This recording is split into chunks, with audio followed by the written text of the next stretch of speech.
Bonjour, nous vous présentons notre émission spéciale 16e édition du Festival du film fantastique de Gérard Armé. C'est moi, Onitas, qui remplace Jennifer. Nous allons commencer par vous parler du film Morse de Thomas Alfredson. Le film raconte l'histoire d'un jeune garçon de 12 ans qui est régulièrement martyrisé par ses camarades de classe. Son désir de retrouver un ami semble se réaliser quand il rencontre Ellie, une adolescente du même âge qui vient d'emménager dans l'immeuble voisin. Étrangement, elle ne sort que la nuit. Nous sommes très vite transportés dans cette Suède des années 80 pour rencontrer le jeune Oscar. Le réalisateur réussit ainsi à bouleverser ce qui n'aurait pu être qu'un simple film de vampire pour le remplacer par un film d'amour, entre deux âmes esseulées qui ne peuvent avoir d'avenir qu'en étant ensemble. Perdus tous les deux dans un monde cruel, ils ont besoin l'un de l'autre. Thomas Alfredson arrive à créer un univers incroyable et il parvient à les intégrer avec une telle réussite que les 2 heures du film se déroulent sans que les spectateurs ne s'en rendent compte. Cette histoire d'amitié et d'amour est ainsi transcendée. Attention, tout de même, Morse n'est pas un film d'horreur.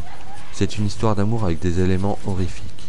La nuance peut paraître petite, mais en fait elle est énorme.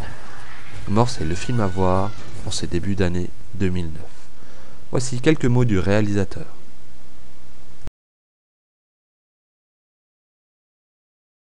Yes, I thought it was the thing that struck me hardest when I read it for the first time.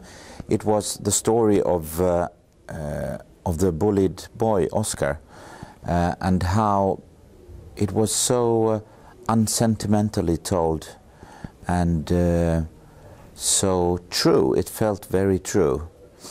Even though this very fantastic thing happens when the vampire enters the story, but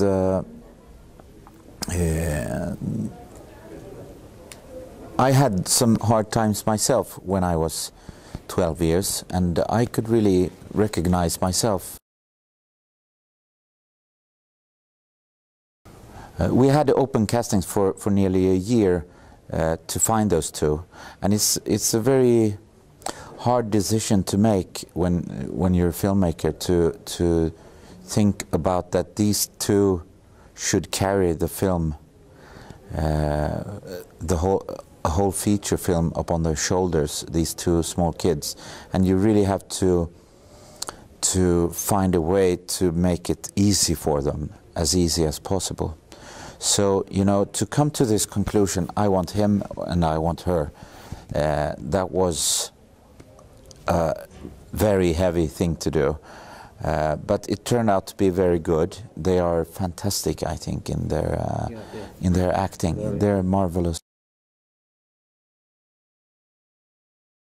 Well, traditionally, vampirism has this erotic undertone, which we were trying to keep out from this story, because it's all about unconditional young love, and we tried to really concentrate on the romantic path.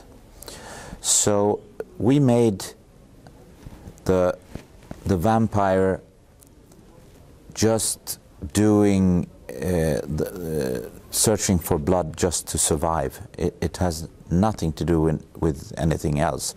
So it's kind of, yeah, like an animal instead.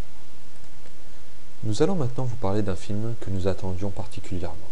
Il s'agit de Mutant du réalisateur David Morley avec Hélène de Fougerolles et Francis Rollin. Dans un monde où un terrible virus a contaminé la population, un couple en fuite tente de retrouver une zone où se réfugier. Pris au piège par des créatures sanguinaires, Marco et Sonia vont devoir lutter pour leur survie. Mutant se place dans la lignée des films de zombies, sauf que le virus ne fait pas mourir les gens mais les métamorphose complètement, physiquement et mentalement. Un délire visuel époustouflant de réalisme et qui nous fait tout de même réfléchir sur l'homme avec un grand H et son mode de fonctionnement personnel, irrationnel et égoïste. C'est bon de voir que Romero a des adeptes français et que nous aussi on peut réaliser avec les Américains en matière de zombies. Hélène de Fougerolles est époustouflante et forte dans ce film grave et sombre. D'ailleurs, le public a réservé un très bon accueil au film de David Morley. Voici quelques mots du réalisateur et de l'actrice principale. Bon, j'imagine que En fait, Romero, c'est dans l'ambiance. Quand je parlais de Romero tout à l'heure, c'est surtout en fait, moi ce que j'adorais dans ce film, c'était cette critique. Je pense surtout à Zombie, c'est mon préféré en fait. Cette critique de société de consommation à l'époque, tout ça. Mais ça reste le film de Zombie. Moi, pour Mutant, je me suis vraiment intéressé au couple en fait. Je voulais pas 10 000 personnages. Je voulais m'intéresser au couple et comment ce couple, par les événements dans lesquels ils sont plongés dans le contexte, comment ce couple, malgré lui, va s'éloigner et se déchirer parce que c'est inexorable en fait. Et ça, je trouvais ça intéressant et je leur lis vraiment plus. Moi, je suis un gros fan du cinéma de Cronenberg. On voit d'ailleurs avec mes courts-métrages que j'avais fait avant, notamment Organique et tout ça.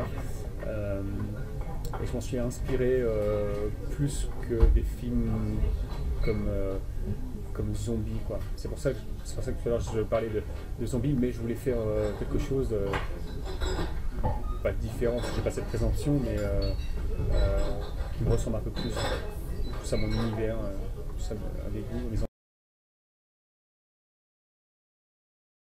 pas du tout. Et en fait, moi quand j'écris, je n'écris jamais en pensant à un comédien, j'écris en pensant à des personnages. Et après, une fois que je commence vraiment à avoir une idée de l'histoire, où est-ce que je vais et ce que j'ai envie de raconter, je me pose la question de qui pourrait incarner ces personnages avec leur personnalité et ce qu'ils peuvent apporter. Et j'avais pas du tout pensé à Hélène et Francis. Et ça a été suite à des discussions avec ma directrice de casting. J'ai rencontré Hélène et on a tout de suite accroché, quoi. Elle avait vu mon travail avant et j'ai découvert quelqu'un d'enthousiaste qui adore les films de genre.